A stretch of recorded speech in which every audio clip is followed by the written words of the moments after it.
Very good. Thank you, Adam. Good afternoon, everybody. My name is Kevin Minton. I'm Chief Executive of CPA. Welcome to this webinar, which is about reducing emissions and working towards a zero carbon future. Today's webinar has been supported by Genquip Groundhog. We have three speakers today. Peter Beach of Genquip Groundhog, who will give us an overview of new technologies in welfare units. Chris Castley of CPA will give us an insight into the government and policy background.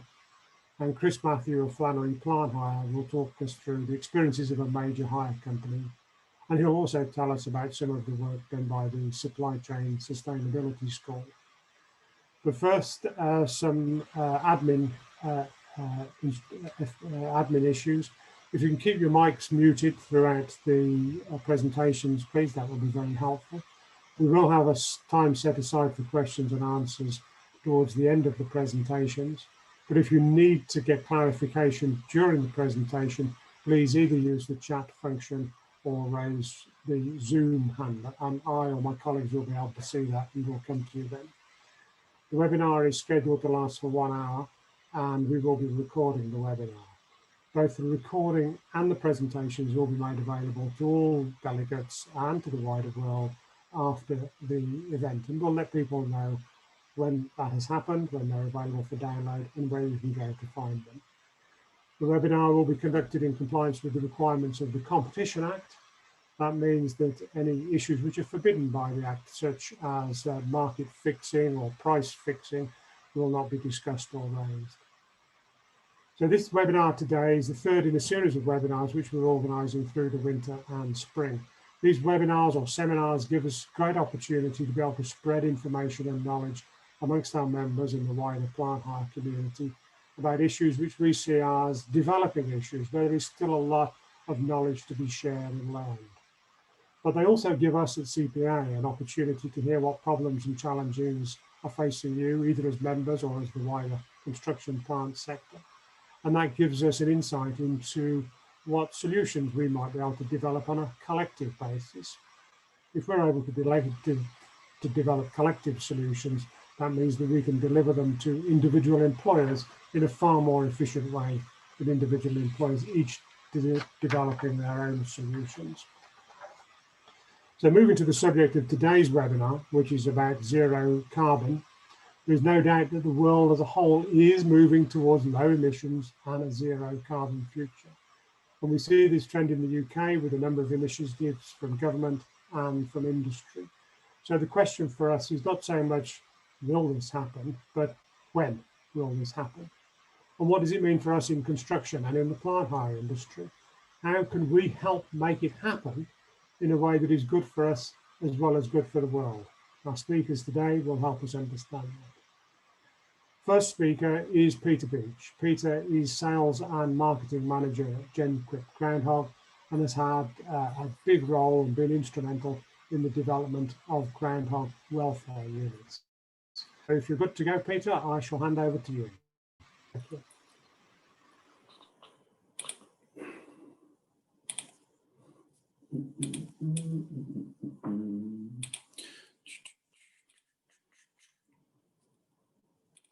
Okay, good afternoon, everybody. Thank you, Kevin. I'd like to thank the CPA for inviting me to talk about welfare. It's fantastic. I've been attending the CPA plant conference for many years now. And there is a realisation that it's not all plant. There is an awful lot of welfare units in the UK market, rental market and end user market. I just wanted to give a quick outline of what is going on in the UK market. Through all the manufacturers, there's Groundhog and other manufacturers in the UK, there's around about 2,500 welfare units hit the UK market every year. And in general, there's a huge amount of welfare units, up to, I would say, around about 100,000 out there with generators all emitting carbon in one way, shape or form. So as a manufacturer, we are targeted every year by our customers, rental companies, tier one manufacturers, to find a way of reducing generator usage, reducing carbon within the welfare units.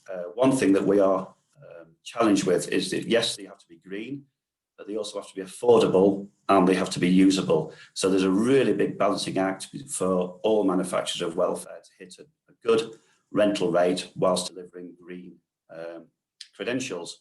So currently in the marketplace, Groundhog manufacture what we call the Fusion Pulse range. Other manufacturers have different names for these units. In general, they will have a generator on board, a solar panel on the roof, and a 12-volt battery. The solar panel will trickle charge the battery, and the generator then hopefully is reduced usage. So we're looking at around about an 80% reduction on a Groundhog welfare unit. I will then talk in the next few slides about all the individual technologies that we are putting into our welfare units to help reduce carbon whilst on site. So the first thing really going forward on the 12-volt units is the 12-volt technology, 12-volt lighting, 12-volt battery sockets, USB inverter sockets, and also a use of recycled materials within our units. All eco welfare units across the board now have 12-volt lighting, so there's no need for the generator. All of them have battery-powered sockets and USB ports, so no need for generator. Particularly in the summertime, users can sit inside the welfare units with the lights on, with a laptop working, and no need for the generator. No generator running means obviously no carbon emissions. We've been building 12-volt units now in some way, shape or form for about 10 years, believe it or not, and some of them have been really successful and some have been over-engineered. In that time, we've found that there is around 80% reduction in generator usage by using our Fusion Pulse units, and I guess with other manufacturers, the same kind of scenario. It is all down to user and how they actually use the units. We do see down smart motorways, doors being left open, windows open, and obviously heaters are going in the winter, which is obviously a waste of time. Other ways of reducing emissions and obviously heating is to put insulated flooring, insulated windows, or within our welfares, they're all available. What a lot of people don't understand, it's not always just about emissions from the unit, it's emissions from visiting the unit to service it. All these units have got generators on board, water tanks that they need to be serviced. So if you install low flush eco toilets and waterless urinals, that's going to reduce water on site, thereby reducing service schedules to the units. At Groundhog, we use a product called Fuel Active. We've been using Fuel Active, I would say, for about 15 years. This Fuel Active sits inside the fuel tank, and it's a fuel feed on a float, thereby burning clean fuel. A lot of breakdowns and poor emissions is due to contaminated fuel, and Fuel Active eradicates that completely. Fuel Active can actually be installed in any kind of plant or any kind of large generator. Ourselves and other manufacturers are also utilising rainwater harvesting. This is either a small or large scale. Within the welfare units, it's very small scale, just for flushing the toilet, and thereby reducing, again, the main thing of sending tankers to site to refill with water.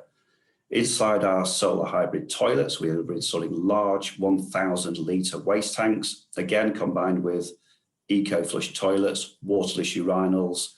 Having such large waste tanks reduce site visits. Telemetry is something that everybody's looking at now. Why is that reducing carbon emissions whilst on site? Well, you can monitor the unit remotely, particularly if someone phones up with a breakdown. You can go on and basically say, well, just fuel your unit, or there may be low oil pressure. You can generally diagnose a fault from the office instead of sending out an engineer burning the necessary fuel. So intelligent solar technology, we try and make things at Groundhog, and I know our other competitors are trying to make things simple, efficient, easy to use. In the welfare world, we always go on about easy to use. Somebody really on site, particularly in the winter, just wants to stay warm and make a cup of tea. They're not really bothered about how something works. So our Eco Fusion units are very simple. There's a solar panel on the roof. during daylight hours, that will trickle charge the onboard 12-volt battery, which then, in conjunction with the generator, runs the unit, giving around about 80% generator reduction, and obviously with that, the emissions. The generator doesn't need to be used for the LED lights, the heating system, and the inverter sockets. It is needed just to warm up the water and run the kettle and microwave. Very, very simple system, very efficient, and very, very user-friendly. So what are the benefits of spending additional money on an eco unit and obviously increasing the higher rate? Well, I keep saying that our eco fusion pull system gives a saving of around about 80% on generator usage, which is obviously not emitting NOx, SOx, carbon, and all other particulates. On our toilet system, we found that we can reduce fuel costs and generator usage by up to 99%. That is based on summer period, and there is literally no draw on the unit. So there's literally a heating system and a light and a pump, which will all operate off the 12-volt technology. The generator is again there in case you need backup, and we also put a socket in there in case you need it. It's all about increasing efficiency and reducing emissions in a simple and effective manner. So what are we doing in the future? Obviously, this whole presentation is about working towards a zero carbon future. Wouldn't it be magnificent if we could all emit zero carbon? But as we all know, there's no right answer. Everybody is doing something different, and no matter where you're getting your power from, there's some sort of fossil fuel or something needed to be mined somewhere in the world to give you that battery or that power. So one option out there at the minute, which is out in the market for about the past sort of 9 months really, is hydro-treated vegetable oil.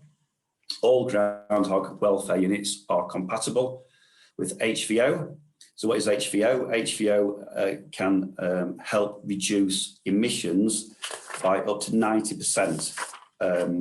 What does that mean? Well, that basically means two things: a reduction in carbon dioxide, and also reduction in particulates such as hydrocarbons, carbon monoxide, NOx, SOx, etc. The beauty of this product is it can be also mixed with regular diesel. The cost of this, I believe, sits in between red diesel and normal white diesel. And I think Chris or Kevin may come on later about the tax benefits that may be lost or gained within the construction industry on red diesel in the near future. Again, I have the fuel active on there. If obviously HVO can be susceptible to contaminated fuel, the nature of the beast of welfare units. So again, if we are emitting cleaner fuel, then it's emitting less horrible nasties out into the air. So that is what we're doing on hydro-treated vegetable oil. And again, I believe there's been a huge amount of work done on getting engine manufacturers to look into this. So what about the future? AJC, one of our competitors, has had a very successful launch of fuel cell with Gap Group. That has its place in the world. It's a very expensive solution, but you know, it is doing that. We have a fuel cell methanol out in the marketplace, which is currently doing really, really well with NMCN. So it does have its place, and it's great to see this amazing technology going forward. But like anything, nothing's perfect, and there's a lot of work to be done. There's a way of looking at lithium-ion batteries, which can go to 24 volt, allow a very deep state of charge. But again, these are very expensive to be able to put into units, but they do offer great technology. At Genquip Groundhog, we believe that solar and battery technology is going to come on leaps and bounds, maybe in just the next 5 years. So, you know, watch this space with battery suppliers. That is really where we believe it's going to make massive changes. I've put there gas, and people think gas, crikey, that's going back in a way. But if you look at what Advanti are doing with biogas on the rail side, and we're going to be launching a LPG Eco Fusion Unit. We were launching it at Executive High Show, but let's see what happens there. So biogas also has an option. The downside to biogas is gas management. So really, it's a very, very exciting time in the welfare market. You know, we're launching new products. We're very much led by the rental companies, tier ones, and people coming to us with ideas. Whether some of the ideas are good, bad, or indifferent is a different fact. We're always here and looking for completely cleaner ways of running site welfare. I've put any questions, but I believe, Kevin, that we're coming to questions after it. Hopefully I haven't bored the living daylights out of everybody. There's obviously a lot more behind this, and I hope it's sparked some questions for later. Thank you. Very good. Thanks very much, Peter, for a very interesting presentation. Yeah, there's certainly some questions that your presentation has sparked in my mind, but I'll be very happy to allow Chris Castley and Chris Matthews make their presentations first before we come to questions as a whole. So I think we're therefore ready to move to our second presenter, Chris Castley of CPA. Chris is Policy Manager at CPA, and one of his roles is to help industry understand the implications of policy developments coming from local, central or international government or similar organisations, but also to help influence that public sector policy debate and hopefully influence UK government in terms of policy decisions they may make which influence our sector. So, Chris, I'll hand over to you. Thank you. Many thanks, Kevin, and good afternoon, everybody. Hopefully you can hear me loud and clear. I'm Chris Castley, as Kevin says, Policy Manager for the Construction Plant Hire Association. I think before we sort of move on and debate a lot of obviously what Peter said and what Chris is going to be talking about, it's important really to see a bit more information about why we're doing this, why we're having this discussion now. And I think we need to sort of look back at the current government and its stated policy aim, which is to become the greenest government ever. Now, what this means is the government are going to be announcing and have already announced a raft of different policy issues, policy measures, really, not just now, but in the coming years, to not only boost their green credentials, but also they want to position the UK really as one of the leading countries in the fight against climate change, but also meeting a zero carbon future. So with that in mind, really, it's important to see what the government have recently announced. So, for example, just before Christmas, they published the Energy White Paper, which is titled Powering Our Net Zero Future.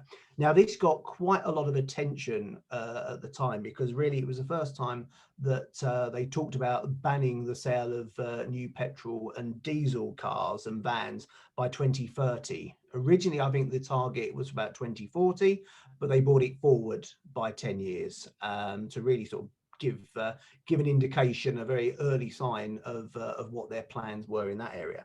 But it also, the paper provides context and an idea around some of the structures around the zero carbon infrastructure that the country will need to be developed in the coming years. So really the government there was trying to give industry a heads up, but also the consumer as well around what to expect in the coming years. So that was published literally just last month. Just before that, though, there was the 10 points for a green industrial revolution. Now, that was published in November, and that's really a sort of pet project of the Prime Minister Boris Johnson. And it's really him looking at a range of low carbon technologies, but also trying to outline some of the financial support the government thinks the industry will need to be able to sort of develop these technologies. The plan is basically to develop up to 250,000 jobs within the UK and to try and mobilise about £12 billion worth of public funding. that would leverage more than 3 times that amount from the public sector. So if the government are going to put into a 12 billion, they're looking at the private sector to put in at least 45 billion pounds into meeting those targets. Now, for the moment, not much more information has come out on that. It's a 10-point plan, which is something governments always like to have because it's a nice round number, but it's certainly something which will be developed further, and we would expect to hear a lot more of in the coming months and years as this is developed. It's also worth considering what else is going on this year. The UK will be hosting COP26, which is a United Nations climate change conference. Now, this will be hosted in Glasgow in November this year. Heads of state, leading experts on climate change, scientists. It's going to be a really, really big event. It's something which Alok Sharma, who was the former business secretary, is now in sole charge of at government level. He's been replaced by Kwasi Kwarteng, who's taken over from him. Such is the importance that the government is placing on this. And it's really an opportunity for the UK government to lead the agenda, showcase the work that's going on, but also trying to really give a boost at the end, hopefully, of the pandemic about what the future looks like. It's also worth pointing out that we have the G7 later this year. Now, the date for that has yet to be determined, but the G7, the group of leading 7 biggest economies on earth, the UK is the president for that, and it's going to be hosted by Boris Johnson down in Cornwall. It's probably going to be later in the summer, but again, this is a sort of chance for the government to showcase its ambitions for zero carbon. And it's also going to be probably the first time the new US President Joe Biden is able to come over and actually visit the United Kingdom in his official capacity to actually see what's going on, which is important to remember given that the US government last night rejoined the Paris Climate Accord. So that's worth bearing in mind the way the US are thinking. Now, against all that, construction. Clearly, construction has a really important role to play in all this. And again, the government have been setting out its aims and its ambitions in terms of how infrastructure in the construction industry works towards the zero carbon future. It's worth bearing in mind, as Peter said, that Budget 2020, we saw the plans announced by the Treasury to remove the rebate for red diesel on construction equipment. Now, that's meant to come in force in just over a year's time, April 2022. That's something that the Treasury will be pushing on. I'll give a little bit more information about what we've been doing around that issue, but it's something certainly in our discussions with Treasury officials, they are keen to pursue as part of the government's agenda. It's also worth looking at the fact that at a European level, the European Rental Association just last week launched the ERA Equipment CO2 Calculator. Now, that's really sort of been designed to allow companies to see how much emissions any piece of equipment is actually giving out at any point in time, to help them really make an informed decision about what kind of equipment they want to use. Is it the right type of kit for a particular job? Is there a more viable alternative that might have lower emissions? It's something I think that they have literally just developed and are bringing on stream. So at the moment, it's hard to say what the uptake might be or what it will sort of look like. But it's an interesting sign that that's the area that they're looking at in terms of helping companies make informed choices when it comes to the type of plant and the type of kit that they might want to look at and hire. Also recently, the government green paper on the future of public procurement. Now that will be coming out very soon, but that's going to contain details around how public infrastructure projects will look to reduce carbon emissions. Now, whether that's through the actual process of the type of contractors that government works with, companies with a proven record, or companies who will commit to lower emissions over a set time scale, that is being worked out at the moment. But certainly government want to see public procurement as a driver, as an enabler, an encourager of companies looking to lower their emissions. And it's also worth pointing out that the Construction Industry Training Board will be publishing a net zero report later this year. I'm not quite sure when that's coming out, but again, that's a sign of how the CITB are operating with a view to what a net zero future might look like.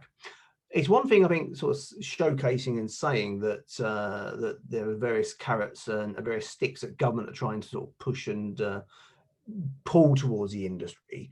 But construction has already taken a leading role in reducing a lot of emissions. And I think it's worth sort of restating that since 1999 alone on engine emissions from NRMM, you've seen a 97% reduction in particulate emissions. You've seen a 96% reduction in nitrogen oxides. And we've also seen an 85% reduction of hydrocarbons. So that's a sign, obviously, industry has been working with the authorities, both at a national and an international level, in doing its best to lower emissions. We know, obviously, with the introduction of stage 5B engines, there's been a lot of work and announcement around, obviously, the new electric dozers and diggers coming on stream. And I think, as Peter's presentation showed, there's a lot of work by the industry to take this work forward. But estimates from the Construction Equipment Association show that to meet these targets over the last 20 years, the manufacturers alone of plant materials and machinery have spent about 70% of their R&D budget on trying to achieve these reductions. So that's a sign of how seriously the industry is taking it. For the Construction Plant Hire Association, I think really, as we look at Red Diesel and as we move forward towards the budget, which is scheduled for early March, and working with the government, really we're keen to make sure that the government works with industry in developing not only sensible targets and plans to reduce emissions, but also recognising the role of construction in doing this, and also recognising, I think, some of the challenges that the industry has. Certainly removing the red diesel rebate will raise money for the Treasury, albeit quite a limited amount. But our worry is, and certainly when we talked to members in the past and when we did a survey with them last summer, there are worries that this might put back investment plans. It's a degree of uncertainty for lots of companies, and also the fact that they might be looking to invest in new equipment, but they might now hang on to equipment that little bit longer. So it almost acts as a deterrent to get new equipment. But certainly we're working with other stakeholders and other trade associations in making representations. We're attending a number of workshops soon, and hopefully by speaking to the Treasury, we'll find out a bit more information on the roadmap and plans that they have and are developing for removing the rebate next year. We certainly don't want it just scrapped straight away. There needs to be a work with the industry in meeting that. It's also important that you know, the current economic climate, the impact of the pandemic, has meant that while construction has continued throughout it, and we know lots of members have been able to operate, albeit obviously under constrained circumstances at times, we're still in a very delicate situation. So if construction is at the heart of the government's build, build, build agenda, if they see infrastructure development as an enabler of growth, then they really need to help the construction sector as well. It's no use just removing the rebate. It's no use just introducing targets and saying, you know, you need these diesel engines will be scrapped by 2030. You also need to acknowledge that there are economies of scale. There are challenges when it comes to actually meeting these targets, and the construction industry is ready and willing, but it also needs help as well. It needs a government to work with construction in meeting these challenges. So certainly they're sort of the key things that we're saying to government as we move forward. But I think it's worth sort of remembering here, this is happening. Change is coming. You know, make no bones about it. This will be happening for the construction industry and construction companies to win future contracts, to be part of a lot of the government plans, and also a lot of private sector plans. They have to be seen to be working towards this and introducing this work. So that's certainly something to bear in mind. I will be sending out a copy of these notes as well, but until then, I will now hand back over to Kevin. Thank you. Thanks very much, Chris. There's a raft of policy initiatives with different levels of power and certainty behind them. What do they mean for us? How should an individual rental company, plant hire company, respond to all of those things and respond to market pressures as well as policy pressures? Well, to give us an insight into that is Chris Matthew. Chris is Strategic Manager at Flannery Plant Hire, where he has a role in developing innovative and sustainable solutions whilst continuing to represent value to all stakeholders. Chris is also involved in the supply chain sustainability school. For those of you who are not familiar with the supply chain sustainability school, it's a collaboration between clients, contractors, and first-tier suppliers who want to help build the skills of their supply chains. And this includes our subject matter today about working towards a sustainable future, a zero carbon future for the built environment industry. So, Chris, I shall hand over to you. Thank you. Thank you very much, Kevin. I think that was an excellent introduction. I hope I can live up to it. I'll just see if I can get my screen up so everyone can see.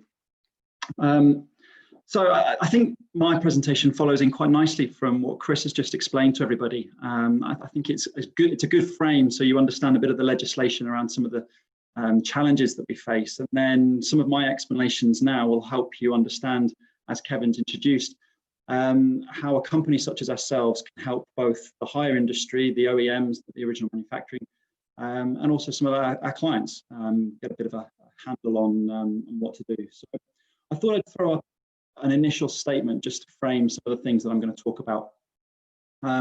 It should go without saying, really, if we keep doing the same things that we've always done, we're probably going to get the same sort of results. So we position ourselves in the plant hire sector as somebody who's going to challenge those norms. And we've obviously got a lot of ways of doing that. What I'm going to talk to you about is some of the less obvious ways. I often get spoken to at events back in the day when we can actually have events face to face, that a plant hire company really, their primary responsibility is to ensure that we've got the right sort of machinery out on site. Whereas I'm going to challenge some of those thought processes and say there's actually an awful lot more that we can do. So moving on. In terms of where we're at today, I think Peter put a really good case together with regards to some of the data that can help impact decisions when it comes to groundhog units. It'll be no surprise to most of you on the call that the machines that a company such as Flannery provides today have a raft of information.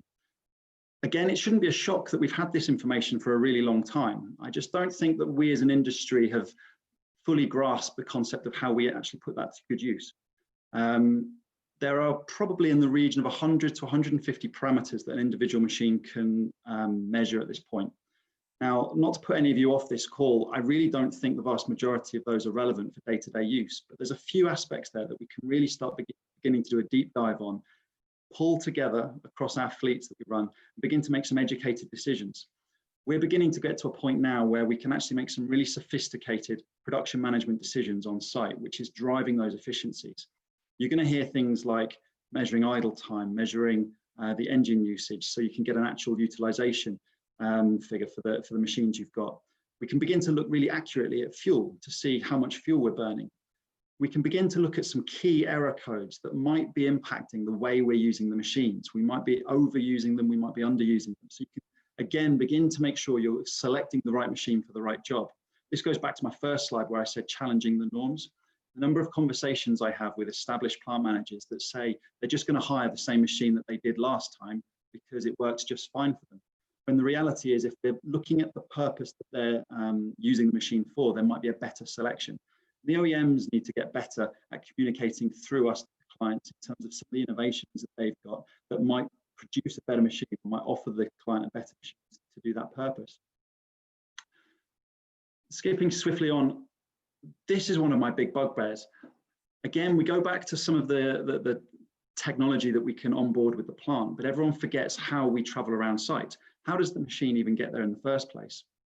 There's lots of legislations that I think Chris has touched on that is going to challenge the way we deliver to site and how we service site. So it's a combination of things in terms of making sure we're running an efficient truck fleet. How are we integrating our logistics plan with the client to ensure that we're arriving on site at the right time? We're not having rejected loads, we're not late. It goes a little bit further in terms of what are the technologies on board with the vans in terms of when we're fitting these machines. If you look at the actual engine runtime for a van that comes to service one of my items of plant, years ago, that van's engine would be on for between 8 and 9 hours. The reason is they're trying to keep warm while they're out working in the field. So installing basic technology in terms of having some fan heaters so that the engines aren't running, again, begins to lower those scope 2 and ultimately scope 3 emissions on site. Other little challenges in terms of auto idle, something that we introduced at Flannery with regards to the truck fleet was ensuring that when we moved to Euro 6 engines, all of the trucks were auto idle. Now, that doesn't save a huge amount of fuel, but some of the other environmental impacts in terms of noise, dust and pollution that we have when we're delivering through our communities is a real big challenge. So we should make this part of our conversations when we're procuring plant, but also when we're selling our services, making people aware that these are services that are really, really important, particularly in inner city areas at the moment. The next area is something that I'm going to focus on a little bit more. It's the behaviours. Now, I've already seen some emailed questions that have come in about this topic, so hopefully we'll cover this a little bit more in the Q&A after this. But how do we actually use all the tools that the OEMs are pulling together for us? How do we empower the operators to feel that they can feed back some different techniques that they can use on site that will help drive those right behaviours? Idle time is one of the biggest bugbears that I've got across the earthworks fleet that we put out in the UK today. And if I were to share some of those numbers with you, you guys would be aghast at the percentage of idle time in a normal working day. So how can we educate those operators and influence them to reduce that down? That's a real big key. The other aspect is, I would imagine most people on this call are car drivers. Depending on what vehicle you've got, you'll probably have different modes in your car, ranging between comfort, sport and eco. It's a very similar philosophy with quite a lot of these machines. Are they in the correct mode for the application that they've been asked to do? Or do the operators simply leave it in the same application all day because that's what they've always done? So again, it's walking the guys through this to make sure that they understand the impacts of what they're doing and that they've got a vested interest in choosing those correct modes to the benefit of the environment and the client's ultimate fuel bill. And the final bit is the bit that I can't not talk about, being from a plant hire company, is the machinery themselves. I've mentioned a little bit about machine selection, so ensuring that we're actually getting the right machine for the right job. The other aspect goes back to what Chris mentioned earlier on in terms of the journey we've been on over the last sort of 10 to 15 years with regards to engine emissions. It's a sad fact, but the more modern machinery is going to have a positive impact on site without any behavioural changes. The NOx, carbon, particulates, benefits of using a more modern machine are there to see. What I would challenge back though, is that we're beginning to see a flattening of that technology curve. So the incremental gains are beginning to get less pronounced. So that then reshines the spotlight back onto how we apply behaviours to use those machines in the correct mode. But that said, there is, if you really want the easiest step change on your sites, look closely at the engine emissions or the engine standards of the plant that you've got on site. There's a big transition now from stage 3B right the way through to 4 and stage 5. The challenge will be where the industry goes next, or what is the next achievable set standard that we can go for. Kevin was very kind with his introduction. He mentioned my role with the Supply Chain Sustainability School. Just to talk about that very briefly and its role in reducing emissions and working towards that zero carbon future. So I and a small group of my peers sit on a panel with James Cabman, who heads up the Plant Standards Group. And we have, over the last couple of years, pulled together a research document, which has formed the basis for the Plant Charter. What this Plant Charter is it's a recognised set of rules in terms of the standards that the industry can achieve today. What it's done is we've sat down with all of the OEMs and created a yardstick in terms of where technology sits today. That has enabled us then to look a little bit further into the future in terms of what those specific OEMs are beginning to work on. Now, again, hopefully in the Q&A, we're going to unpack some of this, but there's lots of language challenges that we need to understand in terms of what the future really does look like. There are some fashions and some trends that we should talk about in terms of electrification. You see the success of Tesla and Elon Musk with regards to electrification. Is it realistic to expect that we're going to have electric 35-tonners in a year or 2 years? The other aspect is there's been some well-publicized alternative fuels, so HVO. Where does that sit? Is it certified? Is it approved to be used in all machines? What about hydrogen? As you know, some other alternative fuels. Is that realistic? Chris made a really good point with regards to infrastructure. When I refer to infrastructure, I mean the ability to store and transport that fuel around our sites. So really the challenge we've got is which of those solutions are going to help us get to that zero carbon future? Is it going to be a combination of all of them? I think the answer is probably yes. Are we going to have to look at the infrastructure in terms of how we charge machines out in the field? Absolutely. We're not going to be able to run electric machinery, even if the technology is physically available, if we have no way of realistically charging them up.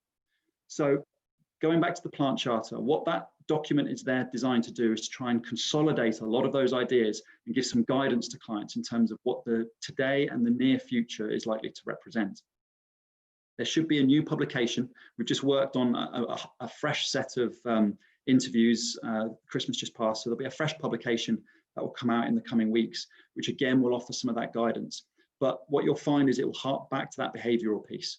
We are not going to fix our challenge in working towards a zero carbon future with technology alone. We're all going to have to come to the table with machine selection, behaviours, training, and then ultimately using that data to try and drive better decisions on site. Some of those things are going to be uncomfortable, but again, plant hire companies such as ourselves, that we're there to guide you along. So for me, just for a second, that's it. But I look forward to inviting your questions in a moment. And yeah, hopefully we can cover some of these challenges off. Thank you very much. Very good, thanks, Chris. So we have had some questions come in by email already, and also some questions come in on screen. So I'll address some of these are addressed to particular speakers, and some of them are for more general nature. But firstly, we had a comment from Barry Brady earlier in the meeting. Thanks very much for your comment, Barry. Barry said that main contractors and clients really need to drive the change. And that means not just lip service, to actually make it a prerequisite for suppliers. And he goes on to say that the supply of a power source on site will be hugely important. They're struggling to get three-phase on site for large scissor lifts already. So Chris, this is potentially something, Chris M, this is potentially something which is home territory for you about power supplies on site. Do you have a view on that?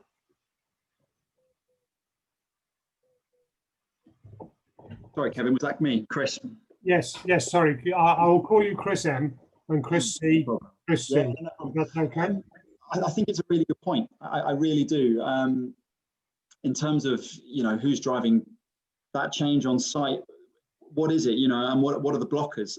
I think the infrastructure, which I've already mentioned and was mentioned in that question there, if we are struggling to even get a mains power supply onto site, then how are we even going to wean ourselves off generators? And we need to get to that point long before we consider electrification of plant. Is it really a realistic option to use a generator to charge an electric machine? Well, my answer is absolutely not. And then how we transfer that around the site is critical. I often am conflicted in terms of who is driving change in our industry, Kevin. And, we look to organisations such as the CPA, the Supply Chain School. We then discuss this quite at length with clients in terms of what their requirements are. I really feel that it begins to hark back to legislation. I think Chris made a really good case in terms of some of the steps that the government have made in terms of driving this change forward. We're not going to get the manufacturer buy-in unless they can see line of sight in terms of where their responsibilities lie within the local markets. I am often conflicted with the OEMs with regards to the size of the UK market. We represent a very, very small proportion of the plant built globally. The UK is proudly leading the way in terms of the emissions, the standards, the engine standards that we have. So the only way we're going to keep raising that bar is if we incentivize the manufacturers to do so with legislation. And then we need to engage with the tier ones, the contractors to come along that journey for us. However, going back to the point made, if we're still struggling with electrification on site, then perhaps it's an alternative mix of solutions that's going to help us get to that zero carbon sooner. We're going to perhaps need to influence those. So yeah, I don't know if anyone else on the panel's got any alternative opinions. I think it's, really good point there around who, as you say, when it comes to the UK market, the OEM market, it is a small small proportion. But I think what we have seen is certainly a lot of the companies involved are committed to following this. They're committed to certainly trying to meet these meet these expectations and targets. And also, to be honest, it's good business sense from their side to be able to showcase and show in years to come there's a 30-ton, you know, that dozer that can actually do this and can operate for, you know, a normal 8-hour, 9-hour day or something. That's, you know, enormous critical mass, but also competitive advantage. So I think, you know, it's a slow process. But the fact that I think if you'd argue going back 5-10 years, I don't think organizations will be having these discussions. They are now, and it's not going to go away. You know, that is the message. It's about raising awareness and really sort of showing a best practice about how this can happen, but also not to sort of see it as something to dismiss or ignore, you know, to remain moving ahead. We often talk in construction that it's short time scales, you know, what does long term look like? 3 years? Well, actually, this is 10 years, this is 20 years. This is something to sort of look at and aim for and really try and embed within the company. Thanks, Chris. But Peter, sort of wrapping up some of what's been said so far and moving it on, in terms of where the drive for change is coming from, we see that it will vary from one market to another, whether it's the case of legislative drive, so people are complying, or whether it is done through more of a moral standpoint, so people are actually conforming to what they see as a shared set of values. It's always a bit of a mixture there. So Peter, in your market, where do you see the main drive for change coming from? Well, the main drive for change comes from several areas within the welfare industry. Most OEMs of manufactured welfare are members of the MPBA, the Modular Portable Building Association, and they've got the ear of the HSE, and welfare is very much driven by HSE. But interestingly, the HSE have absolutely no interest in the environment whatsoever. So, you know, they just want to be able to supply the correct welfare for the right amount of people. So when it comes to the environment, you know, we as a responsible, considerate construction supplier as well, want to ensure that we're giving out the right kit that's emitting fewer particulates at all time.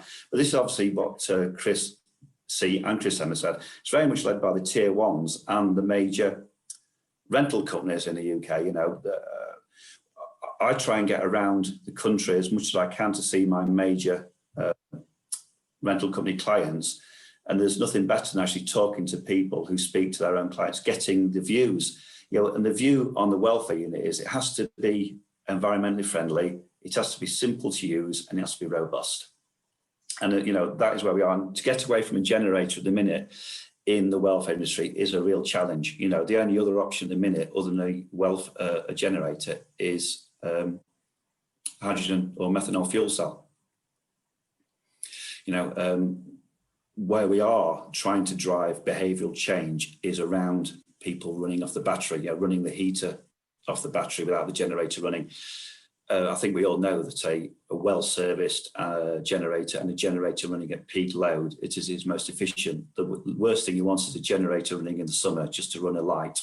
You know, that's absolute madness. So, yeah, it's about behavioural change on site as well.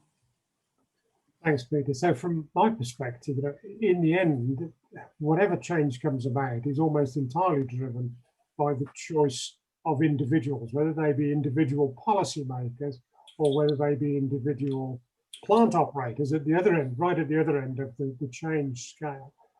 And going back to my question about compliance versus conformity, some of those folks will be driven by the need to do it because they're told to do it. Others will be driven driven to change because they think it is the right thing to do. I'm interested to hear your views, panel, whether you think there is a generational difference in people's willingness to comply or their enthusiasm for conforming. Is there actually signs of a generational difference in attitude towards these issues? Anybody want to come in on that from the panel? I think it's I think one way of looking at it actually is to sort of see as an industry, and you're looking more broadly at construction. You know, we're always talking about skills shortage. We're always talking about the need to attract more people into the industry. Now, if we're looking at the average age of certainly in plant hire, we have an aging workforce, then we are looking to try and lower the age of that, get more younger people in. Actually, younger people are going to be interested in things such as this. They are interested in environmental issues and climate change. And by showcasing the work that's going on, showing how the industry is taking these efforts to move forward and work with government, moving towards this zero carbon future, that's actually going to act as an attractive, as a hook to get people involved, rather than the image of engine emissions, smoke, that kind of thing. It's got to really work for the advantage of the industry. So that's sort of one way I'd look at it. It's for the greater good to secure the future. Chris, do you have a view on that? I was just going to jump in there and echo Chris's thoughts, and thank you for going first, Chris. I think that was a very diplomatic answer. I think it's easy to stereotype the old versus the younger generation in terms of their level of adoption of technologies. I think it's true to form that our people entering the market are far faster at adopting things because they don't know any different. That doesn't mean to say, though, that people who've been doing this role for a little while aren't keen to make a change. I think everyone's accepting now that if they stay stagnant, they become irrelevant. So that I see move across the piece. It's just the pace of change. Thanks. Thank you, Chris. Peter, do you have a view on generational differences? Well, I mean, I've been in the accommodation industry for nearly 20 years now, and with ground for over 15 years, and I've noticed a huge swing to eco units that go out of our factory. It's 90% is eco now compared to non-eco, if you like, or standard product. There's still a demand for standard product, clearly. But, everybody wants to have some sort of eco benefit whilst conforming to the latest CDM and HSE regs. One of my concerns in the welfare industry is, whilst at the top end, the tier ones and the major rental companies are renewing fleets and doing the best they can, it's what's happening to the used kit. And I'm sure that's the same. I'm not an expert on plant, but, there's an awful lot of use, and maybe we need to be a bit more aware of what's happening in the market with non-compliant old kit that perhaps isn't as well serviced and is, emitting a huge amount of carbon and particulates, because it's just not the right amount. There's stage 2, stage 3 engines out there. So, we're all doing great filling up the market with new kit. It's what's happening to the older kit. I guess plant goes overseas, but used welfare definitely stays within the UK. Okay. So, to be aware of. Something we should be thinking of. Thanks, Peter.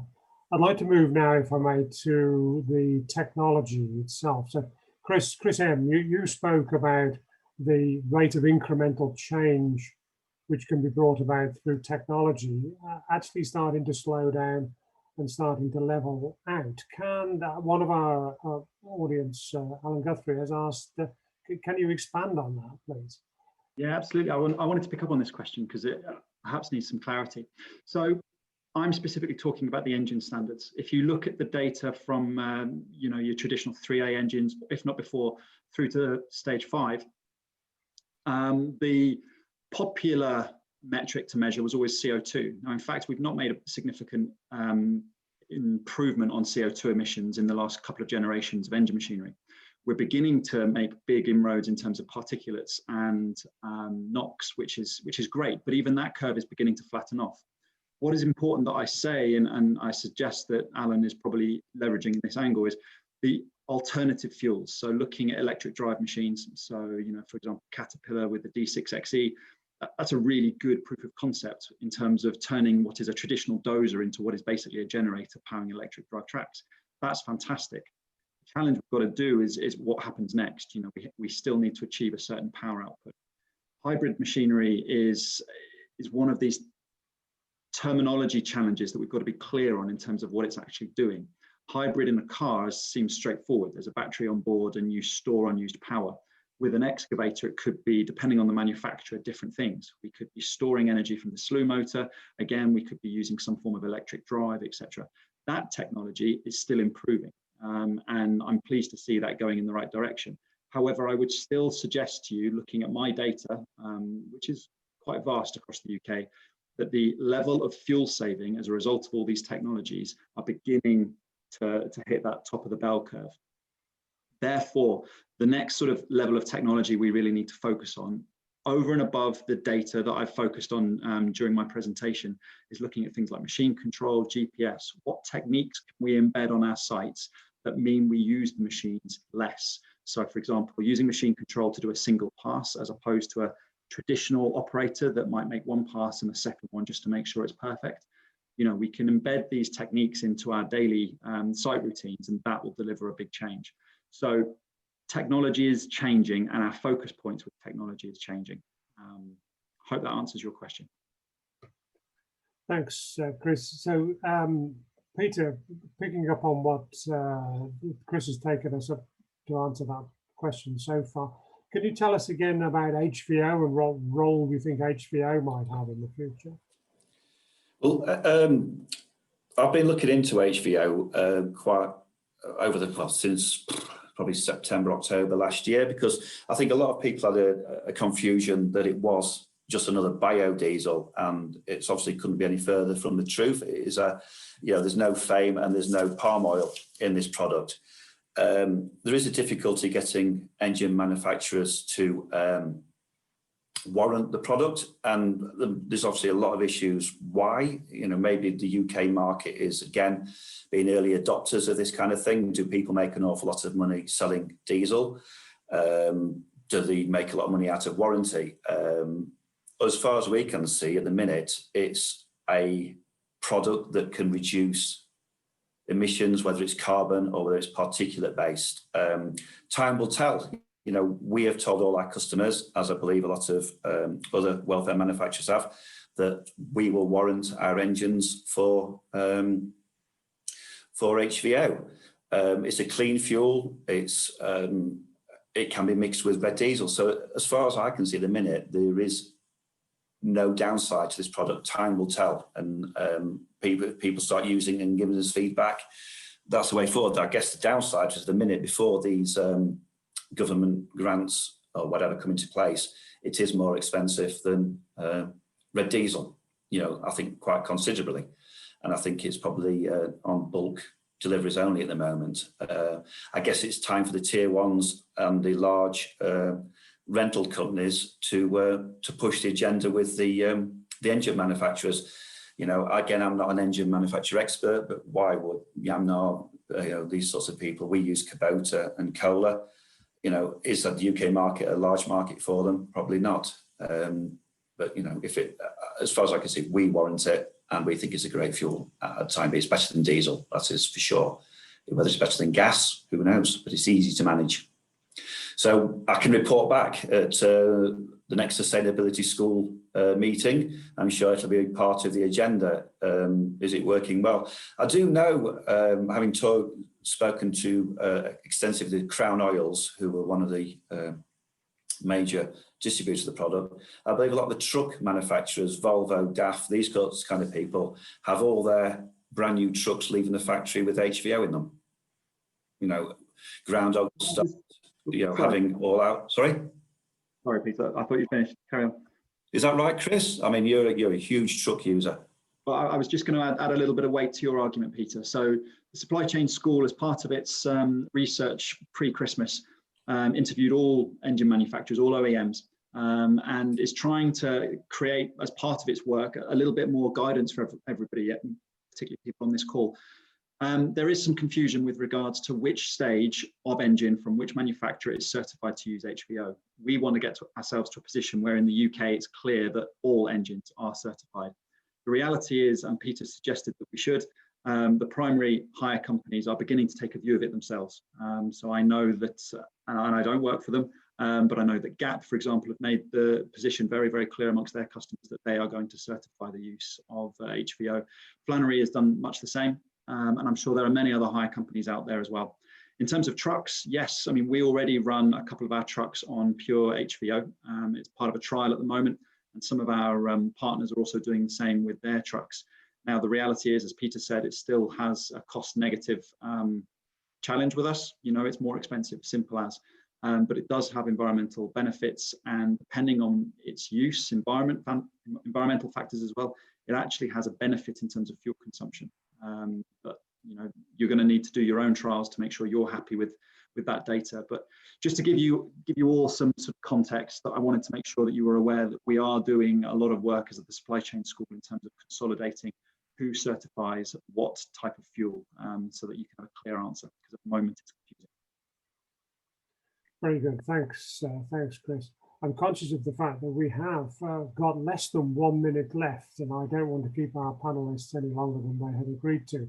But with your permission, I'm going to ask one last question from those that have come in, and that is to ask the panel what you think, what barriers might exist, or what barriers are put in place to actually slow down movement towards the goal of zero carbon. I think it's, if I can sort of say from my perspective, I suppose it comes down to partly political will, but it's also investment. It also comes down to the actual being able to show and pull the industry with you. The industry needs a clear roadmap. It's no use just publishing white papers and having green papers, etc. You need consistency in approach. So if you're going to get people who are already making a commitment, they're already making the effort, but you do need that consistency to get there, because these are investment decisions and processes that are beyond the life of a parliament. You know, if we have a general election in 3 years' time, these things will be impacted in 7 or 8 years' time. So I'd argue you need the government side to have that consistency in what they're trying to achieve. So that's one potential barrier. That said, it would be a very odd government to sort of try and ignore the zero carbon agenda, but it is a fact that from a fiscal perspective, if the Treasury do decide to pull levers, that kind of thing, you need that consistency. Thanks, Chris. Yeah, go ahead, please. Sorry, Kevin, I echo some of those points. I think that government legislation is a key driver, but also it's a barrier in terms of if people only look at it as the minimum target, almost like the speed limit, then they get somewhere near it. My challenge as a hire company is obviously the investment cycle. We run one of the newest fleets in the UK. However, we still have machines that are 3 and 4 years old. So if I buy something today that is a stage 5 machine, it's still going to be stage 5 in 4 years' time. So raising the bar consistently is one of those challenges. The simple fact of the matter is cost as well. Electrification is a very, very trendy subject at the moment. Generally speaking, if I told you, and I don't think this should be a shock to anyone, that an electric machine is 3 times the price of a traditional machine, the payback on that is tenuous at best. So really, are we encouraging our clients to endorse vanity projects? Well, I don't think that's what we should be doing. However, they will continue to get cheaper as the cars are getting cheaper. It's just that technology cycle. Who's going to take the jump first? So I think those are the key barriers from my perspective, Kevin. Thanks, Chris. Peter, do you have a view on what might be slowing progress or even pushing it back? Certainly. I mean, Chris said what I was going to say right at the end there. Really, it's cost against higher rate. You know, higher rate is a very hard issue for the major rental companies, I guess. And, you know, as a manufacturer, we can make any product. I mean, today we can make a product that probably emits zero carbon, you know, with a huge inverter, a massive array of solar panels and massive batteries. But the cost of that will be absolutely astronomical. And I guess there wouldn't be any sort of high. I think Siemens have put something on Viking Link in East Anglia. I think we all saw that, you know, which was a huge hydrogen fuel cell, apparently delivering a huge amount of kilowatt hours, but the cost of that, I have no idea what it was. So really for me, it's down to cost against high rate. Okay, very good. Thanks, Peter. So I'm going to draw us towards a close now. There are still some very interesting questions which have come in from the attendees, and I know there are others which we've had come in by email and others which have formed during the course of the discussion. I think there is enough material for us to revisit this subject maybe in 3-4 months' time. I'm particularly keen that we have the opportunity to talk about operator behaviour, which we haven't spoken about now, and also the behaviour of people who are actually organising activities on site, as you spoke about, using the right machine for the right task, and how to sort of form a harmonious orchestra of machinery doing the right thing at the right time, rather than an uncoordinated cacophony of different things that just might be happening or around on site. Also interested to hear a report back on developing experience with HBO, and also interested to hear about the role which potentially CPA, Supply Chain Sustainability School, and others might have in smoothing and maintaining progress and keeping the momentum and the knowledge going from one project to another, or from one particular initiative to another. So those are all interesting subjects, and we'll be looking at revisiting all of those things. So I'll just ask if any members of the panel have any final words they would like to share with us before I draw us to a close. Just to thank everyone from the audience, and there are a couple of questions there that are directed at me. If Kevin, you want to send those on to me, I'll happily email people back directly. Okay, perfect. That's very generous of you. Thanks, Chris. Yeah, we shall be saving the chat list as well as the recording the program as a whole.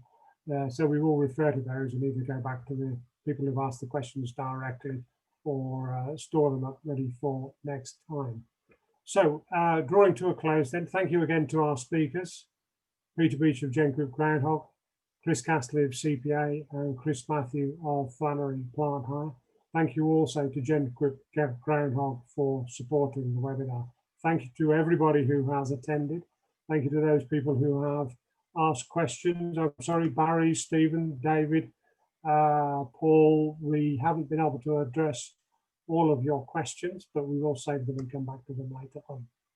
If, as a CPA member, you need any further questions, or in fact, even as not a CPA member, you want to get in touch with us to talk through these issues in more detail, please contact myself or any of my colleagues. The event today has been coordinated by Chris Castley. Chris's email address is chris.castley@cpa.uk.net. That's all for me. Thank you all again for attending. Stay safe. The webinar is now closed. Thank you.